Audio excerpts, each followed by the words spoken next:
what's up, everybody? Welcome back to Big Things Kentucky. Coach Bew, what's going on, man? What's going on? Have no fear. Big Things Kentucky is here. I'm Coach Bew, my man, Coach TB on the side. Coach Truck, what's good, brother? All right, Coach Bew, man, this past week, we had a couple of Big Things legends get drafted or sign free agent contracts. I want to give a shout out to our man, Landon Young, played at Lafayette with Big Jed. You know, they was the bookends, and now they've both been drafted into the league. Congratulations, Landon. Be sure you can check out our Sunday conversation with him a few weeks back as he was getting ready for the draft. He talked about his time at Lafayette, playing in UK, and getting ready for the draft. So check that one out, y'all. Good luck, Ryan. Coach, we also got former Brown Sisters standout, home of the defenders, Devin Key, picked aside a free contract to play as well, Coach. As I said, young man, worked his butt off of Western, should have been drafted, but you know what? He's going to make the best out of his opportunity. Hey, he signed with the Chiefs, man, and he got a little honey badger in him. So I think that's going to be really fun for him to be underneath the honey badger and learn. Man, I saw this kid make a ton of plays playing this station at the time he was there, including a 105-yard interception return for a touchdown against Taste Creek in the playoffs. Hey, that man was a monster. He was a special talent, Coach. Should have been in UK, but that's a whole nother show, Coach. Whole nother show. Okay. Yeah. And also, Woodford County standout Drake Jackson, he signed a free agent contract with the Detroit Lions, man.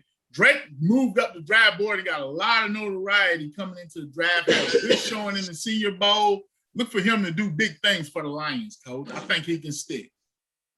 I mean, I quit sleeping on Kentucky. That man should have been drafted too. One of the best centers of all of college football. Led one of the best offensive lines in college. Coach.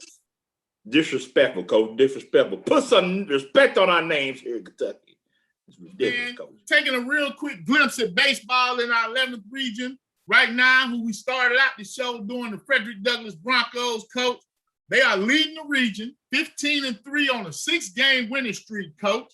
Led by our man, dual sport everything, Mr. Dane Key batting and Thomas Howard pitching, man. Hey, the Broncos have been on fire, Coach.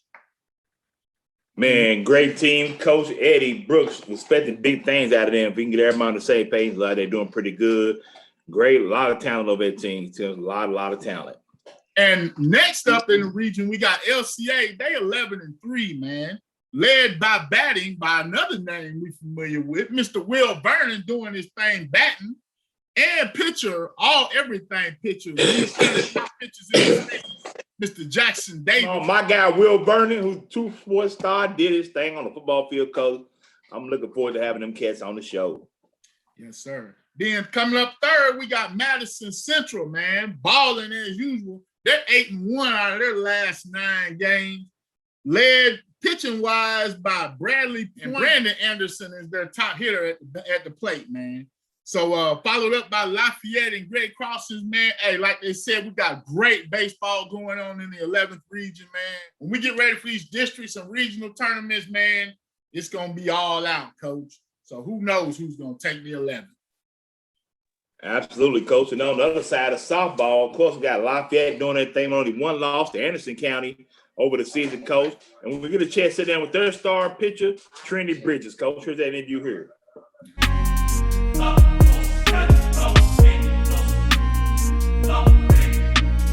All right, man. This week we wanted to focus on some of our top players in the area, which brings us to Lafayette's outstanding pitcher, Miss Trinity, the unit, Bridges. What's going on, Miss Trinity? Nothing much. Just here. I don't really have anything special going on. So first of all, you have a remarkable season. Probably the best pitcher in the state of Kentucky, and you're doing all this as a sophomore who not only missed her entire freshman year, but has come on like gangbusters. How has it been with having the success you had so early on? Honestly, it's kind of unbelievable because like last year I didn't get to play, and then this year I come on and then my coaches tell me you're going to be one of the starting pitchers. It's kind of just unreal. Now, Trinity, losing, like I said, that whole entire season, what did you do during the off season to get better? Did you do travel softball? Did you work out with a trainer? How did you prepare yourself coming into this upcoming season? So I did play travel ball all through the summer. We traveled a lot of different places, played a lot of good competition, and then I took pitching lessons and hitting lessons, and I also went to go see a trainer to work on stamina and just to stay in shape. You have pitched over 47 innings with an ERA of under 1.74. I mean, this is ridiculous. How are you this dominant? Well, I really just try to focus on hitting my spots in all honesty. So I mean, I don't go in there thinking I'm going to blow by everyone. I just go in there thinking that if I hit my spots and get my spins correct, that it'll be effective. Is pitching. Is this something, have you always been pitching since you started playing? So I started playing when I was 8 and then I started pitching when I was 9. So yes, I have pitched this whole time. And what got you so into softball? My dad, actually. So I actually started at baseball. I played, I think, a fall season of baseball. And then my dad asked me, hey, do you want to try softball? I was like, sure, I guess. So then I started and he was like, do you want to try pitching? And I actually originally said, no, I don't want to be a pitcher. But he made me go to my first pitching lesson. And then I ended up falling in love with it. So definitely I would give the credit to my dad for starting pitching. All right, Trinity. Now, Lafayette, you guys have only lost one game this whole season, and not having played a season. What made you guys come out and be this dominant team? So I think it's because we all continue to work through the off season. Like we were all really, really bummed that we didn't get a season last year, but we didn't let it defeat us. We just kept working hard. And I know that everyone on the team took lessons and kept working out, and we continued to get better by ourselves. And so that really helped us. And we all still stayed connected too. Like we didn't just stop talking to each other. We still texted and made sure that like everyone was okay. And Coach Dan, he would send out workouts that we could do and like to make sure we all stayed accountable. And yeah. And so we just were all able to come together and still be that team that we left, and even better when we came back. So Trinity, what are your goals and expectations for this team? Starting off so fast, hopefully you can stay consistent like you all have. What are your goals for this team for the season?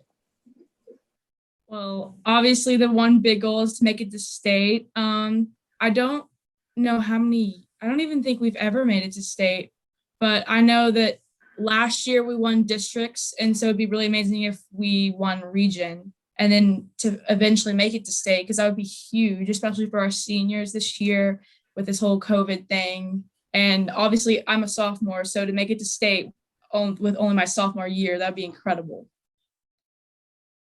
Man, this is a very young team. Like I said, I think you only have 1 or 2 seniors, a lot of sophomores, just like yourself. Yeah.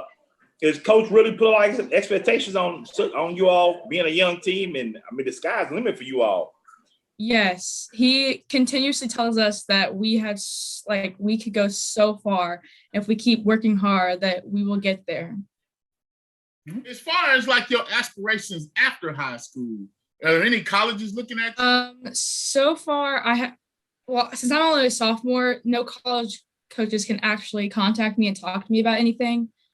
But I've gotten several letters in the mail from people inviting me to showcase camp.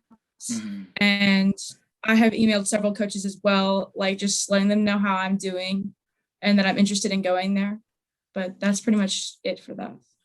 Do you have a role model? Who's like some of your influences that you look up to as far as maybe baseball or softball?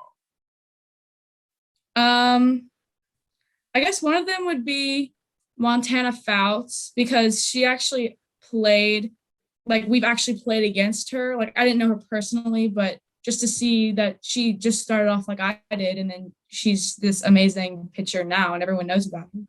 So definitely Montana Fouts. Now, Trinity, being a standout that you are, what do you do for fun? What do you do when you're not playing softball? What other interests do you have? I play the cello in orchestra, so I practice a lot for orchestra, and I try to hang out with friends as much as I can. I don't have a lot of time, so. With Trinity, a remarkable job so far this season. The sky's the limit, like I said. Hey, I'm all in, Trinity. Let's go, Lady Generals, baby. I got your back. And just remember, you got the nickname Trinity, the unit, Bridges from Big Things, Kentucky. Thanks for joining us today, Trinity. Good luck on the rest of the season. Thank you. All right, Coach, man. We're going to try Trinity, the unit Bridges, because she reminds us of Randy Johnson, the big unit, the way she just be mowing down batters, Coach. So we're going to see how that stick with the young lady. Hey, Lafayette is killing it right now, Coach. We are, 15-1, Coach. You can't knock that, man. Very impressive, Coach. Very, very impressive. Now, following up them, we got Great Crossings and Lexington Catholic, who we talked to with Ella Emmert and Abby Hammond pitching, doing things there. Great Crossings is right behind them, 10-3, 14-2, both of those teams respectively. 11th region is heating up, Coach, man. Stay tuned as we get ready for these districts and regional tournaments, as we get ready to wind down the end of the regular season, Coach. Hey, Lafayette, Coach. We winning, we riding, baby. Let's go, Lady Generals. I got y'all back. I wouldn't expect anything else from you, Coach. Be uncivilized. All right, Coach, man. Our Sunday conversation this week, we got newly appointed Danville head coach, Coach Mark Peach, who talks about, taking over that program and how he feels about it. And make sure you get here every Thursday to check out Big Thing Kentucky, the original, as we sit down with some of the hottest coaches, players, and fans in the state of Kentucky. As always, just be a living donor. I'm Coach Bew, my main man, Coach TB on assignment, Coach Truck. Hey.